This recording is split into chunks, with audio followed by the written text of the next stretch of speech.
Imagine being the most powerful Force users in the galaxy, and knowing that your own army would eventually turn against you. The Jedi Council, masters of foresight and wisdom, might have seen more than we thought. Today, we're diving into the dark possibility that the Council knew about Order 66 long before it happened, and chose to do nothing. The evidence we've uncovered will change everything you thought you knew about the fall of the Jedi Order. Master Sifo-Dyas ordered the clone army in secret years before the Clone Wars. But here's the thing, the Jedi Council, with their deep connection to the Force, should have sensed something was wrong. The creation of millions of soldiers, all carrying hidden commands in their minds. That's not something that just slips past Force sensitivity. Remember when Obi-Wan Kenobi visited Kamino? He saw the clones firsthand, yet the Council continued to use them.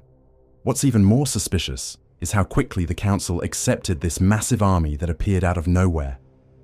These are the same Jedi who spent months debating whether to accept a single Force-sensitive child for training. Let's break down the red flags they encountered. The Council's treatment of Anakin Skywalker reveals a pattern of calculated decisions that seem almost orchestrated. They kept him close, assigning him to protect the Supreme Chancellor, the very person they claimed to distrust.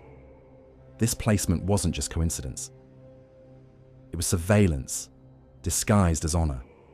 Every time Anakin reported to the Council about Palpatine, they were gathering intelligence on both men simultaneously. Their decision to separate him from Padme wasn't merely about enforcing the Jedi Code. It was about creating emotional pressure.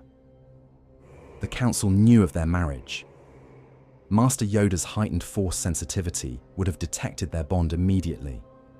Yet, they chose not to confront them directly.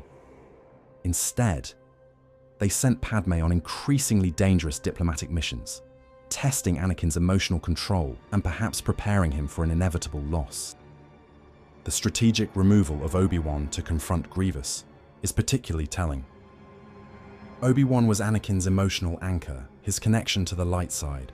By sending him away at the crucial moment, they removed the one person who might have prevented Anakin's fall.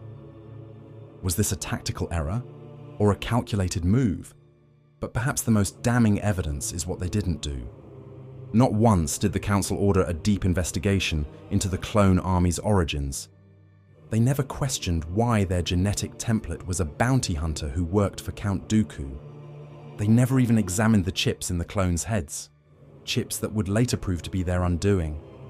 The prophecy of the Chosen One spoke of bringing balance to the Force. But think about it. At this time, there were thousands of Jedi and only 2 Sith. What kind of balance is that? Did the Council understand that true balance might require a great fall? Master Yoda once said, "Difficult to see, the future is."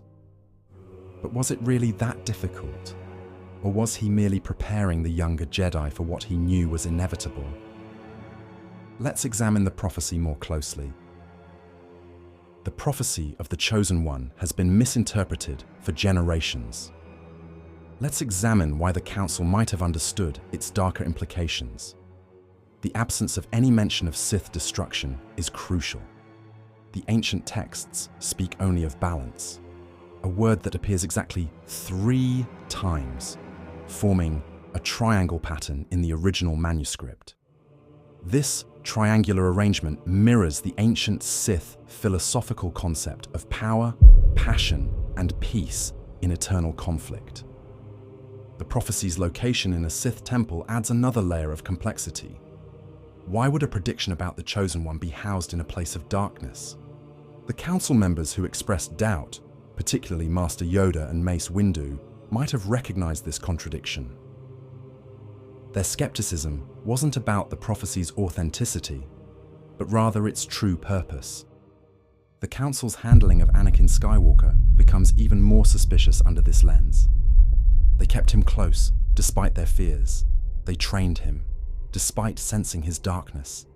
They even made him a knight and gave him a Padawan of his own. Were they grooming him for his role in their destruction? If the Council knew about Order 66, their actions during the Clone Wars take on a whole new meaning. Let's analyze some key decisions.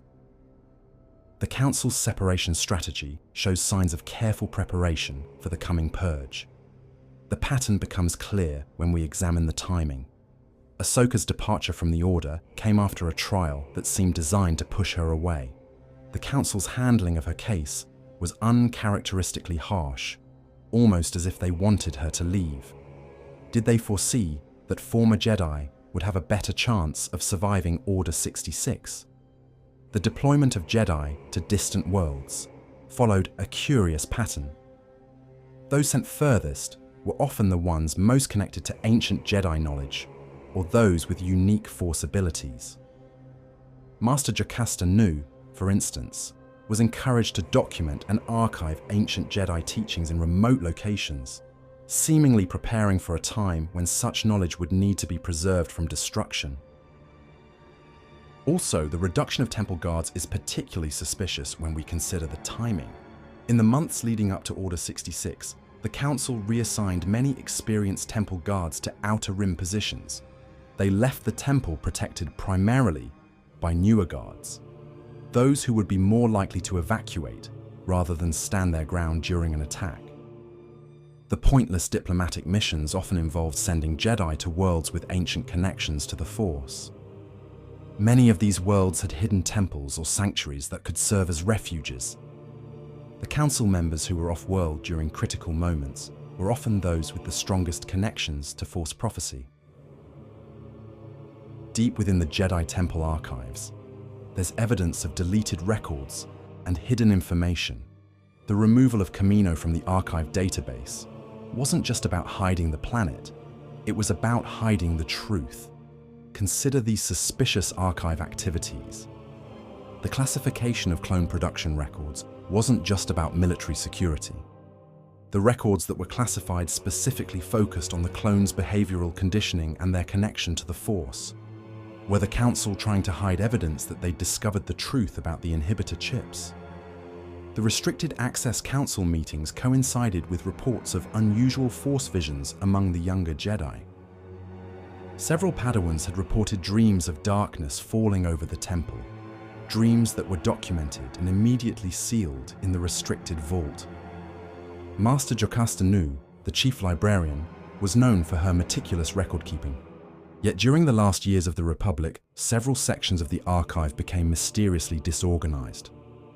Was this intentional chaos designed to hide crucial information?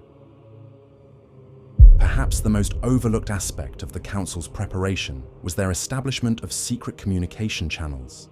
In the years leading up to Order 66, they systematically created a network of secure locations and methods for transmitting information that operated outside the Republic's standard channels. Consider these suspicious patterns. The Council began encouraging more Jedi to learn ancient forms of Force communication. They established multiple redundant communication centers in seemingly random locations. Several Council members made regular meditation retreats to the same remote systems, and new encryption protocols were implemented for Jedi holocrons. The timing of these changes is particularly revealing when we examine the Council's treatment of intelligence reports. Reports concerning clone trooper behavior were routinely classified at the highest levels, accessible only to senior Council members. Meanwhile, intelligence about separatist movements was freely shared among all ranks. This selective transparency suggests the Council was more concerned about internal threats than external ones. In the final years of the Republic, the Council made subtle but significant changes to Jedi training programs. The Council placed a greater emphasis on survival skills and Force concealment techniques. They placed an increased focus on solo missions for senior Padawans. New curriculum additions about historical Jedi purges were implemented, and reinforced special attention to teaching methods of living without access to the temple. These changes were presented as modernization of the Jedi training system, but in retrospect, they seemed designed to prepare Jedi for a life in hiding. The Council particularly emphasized training in Force suppression techniques, skills that would prove crucial for surviving the Purge. The Council's behavior in the days leading up to Order 66 is perhaps the most telling. The Council's actions in the final days reveal a pattern of preservation rather than prevention. The increased security in the lower levels focused specifically on areas containing ancient Jedi artifacts and knowledge. The artifacts that were moved weren't just valuable. They were specifically related to force healing and preservation of life. The emergency protocols that were updated included new evacuation routes and safe houses across the galaxy. These weren't standard military protocols. They were specifically designed for force-sensitive individuals trying to hide their presence. Most telling was the Council's decision to send young Padawans on training missions to the Outer Rim. These missions often involved learning ancient survival techniques and methods of masking force sensitivity, skills that would prove crucial for surviving the coming purge. Master Windu's confrontation with Palpatine might not have been about stopping the Sith Lord. It might have been about triggering what they knew was inevitable.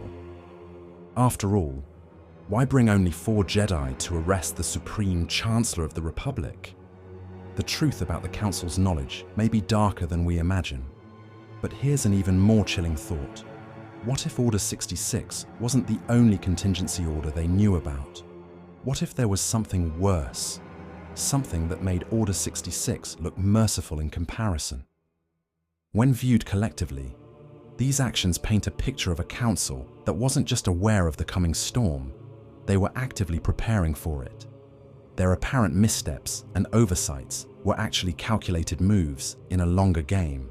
The question we should be asking isn't whether they knew about Order 66, but rather, what else did they know that they chose not to reveal? The true nature of their foresight might be hidden in plain sight, encoded in the very structure of the Jedi Temple itself. The Temple's 5 spires might represent the 5 stages of acceptance: denial, anger, bargaining, depression, and acceptance. Did the Council reach that final stage long before the purge began? And what if that order is still waiting to be executed?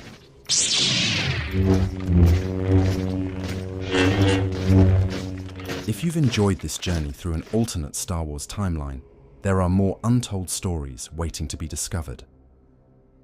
Join our growing community of Star Wars enthusiasts who believe in exploring these what-if moments that could have changed the galaxy far, far away.